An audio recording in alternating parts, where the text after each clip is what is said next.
7:30. Minnesota finally gets hold of him. John, we'll give you your own staff. Will you take the job? John says it's too late.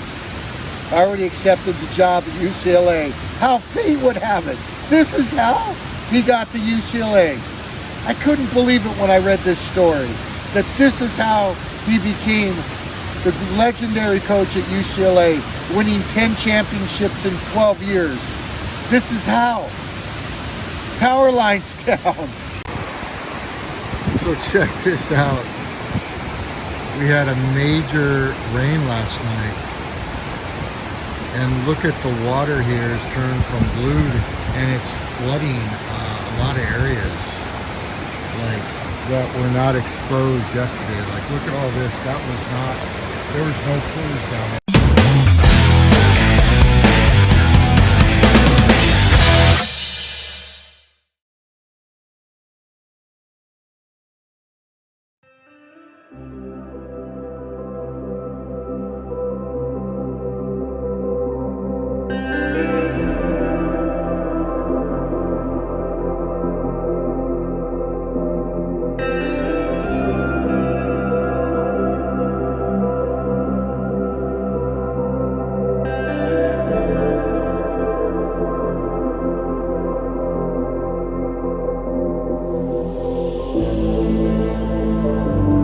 Guys, hope you're doing well. This is Coach Corsi with California Philippines Bearcats at the Secret Falls down here. Pretty amazing. And my new hammock, my new Duyan. And as you can see, I don't know if you can see the water, but last night it rained heavily. So the water went from crystal blue to brown, and will be like this the next 4 days. But I want to share with you another vlog about John Wooden in this continuing series of my personal best. So we pick it up, and now he's at Indiana State in Indiana, and he's starting his first season. And he wants to teach his team the fast break style of basketball that he loves. That is not popular in 1947 at all. Very few. So in order to get his point across, a lot of his players from South Bend Central High School followed him to Indiana State. And so he replaced them as starters with returning players, which right away got the returning players very upset. But he wanted to get the point across. This is how we're going to play. So the first game, they lost 51-49. Of course, returning players weren't happy. The fans weren't happy. The staff was, and they began to question John Wooden and why is he playing this style of basketball. So to get his point across in one practice, the same be quick but don't hurry took flight. And he began to teach his players. He had one player down on the baseline with the basketball. He said, okay, you're going to dribble full court all the way down as fast as you can. And he had the fastest player. And he had a ball in his other hand. He said, when I blow the whistle, you're going to try to get the other hand. He had the ball in his hand, and he had a player at the other end of the court. He blew his whistle, and he passed the ball all the way down the player at the end of the court, and the player scored before the player with dribbling could even get to half court. And he told that player, do it again. You think dribbling's faster? Do it again. They did it again, and they did it again.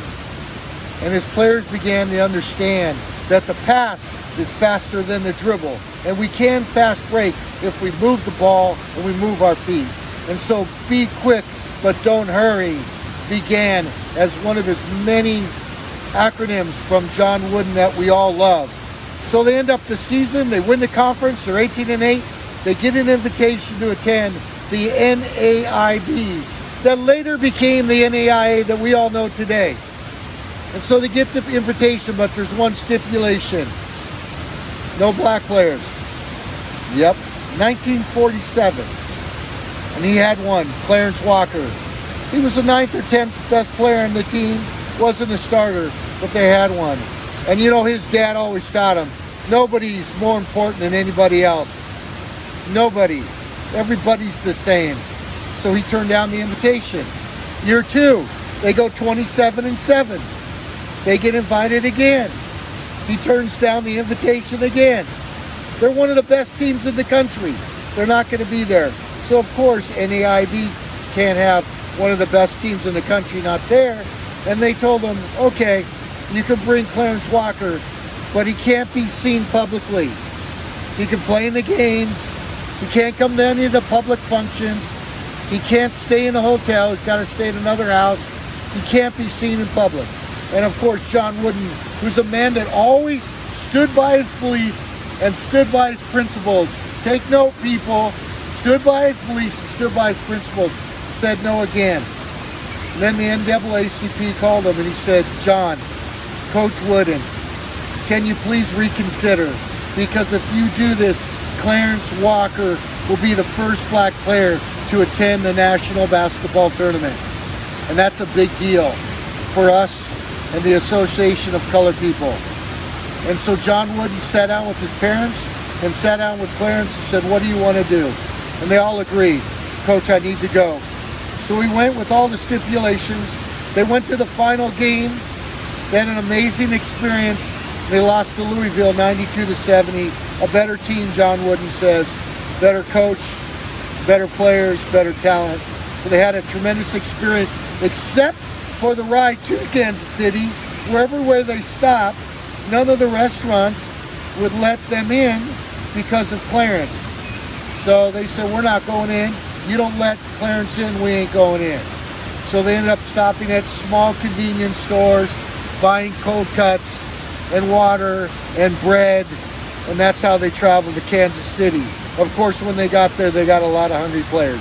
So, because of this very successful season, John Wooden had a lot of offers, big-time offers from big-time schools like Minnesota back then, with some big-time top 10 schools, from UCLA, Pac-10. He ended up going to UCLA, checking it out on a DC-3 back then. Had a great time, came back and said, okay, I've narrowed it down to Minnesota and UCLA. Minnesota, you're my number one choice. If you let me pick my own staff, then I'm in. And they said to him, well, think about it. He goes, you have till, let's say, Monday at 6 p.m. to call me back. And if you don't call me back by 6, UCLA's going to call me and I'm going to take the job. And so the next day rolled around. They discussed it in Minnesota. They decided, we need John Wooden. Let him pick his own staff. They went to call him at 6, and by fate, the power goes out. Power lines go down. Can't get a hold of them. Power lines come back up at 7:15. UCLA calls, says, are you going to accept the job? John hadn't heard from Minnesota. So he says, yes, I accept the offer. 7:30. Minnesota finally gets hold of him. John, we'll give you your own staff. Will you take the job? John says, it's too late. I already accepted the job at UCLA. How fate would have it. This is how he got to UCLA. I couldn't believe it when I read this story, that this is how he became the legendary coach at UCLA, winning 10 championships in 12 years. This is how. Power lines down. So John, being a man of faith and principle and beliefs, told Minnesota, I'm sorry, I know the lines went down, but I've already accepted the UCLA, and I stand by my word. So, on to UCLA. Wow, what a story. What an amazing story to share with you guys at Secret Falls in this amazing nature place. It's just an amazing story to me that this is how John Wooden, the great John Wooden, got to UCLA. And so the saga continues of the life of John Wooden. And he says the major thing that he brought with him, besides his family, was the pyramid of success that we all know so well today. So we're going to learn more about that next week. Thanks for being a part of this. And I hope through this you learn a lot of things about standing by your beliefs, standing by your principles, honesty, integrity, commitment, to your ideals and character that John Wooden had, that we all can learn from, and be better people. I know for me, it makes me a better person reading these things about John Wooden. So I hope you enjoy this. We love you guys so much. We miss so much, but we'll be back soon. So God bless you guys. Jeremiah 29:11, read it, and go Bearcats!